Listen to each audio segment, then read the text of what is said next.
Thanks for tuning into the Blade Ops YouTube channel. Got something special for you today. Taking a look at a ProTech Sprint Custom.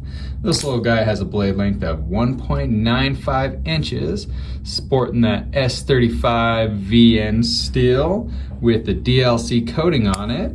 Has a closed length of 3 inches with milled out titanium.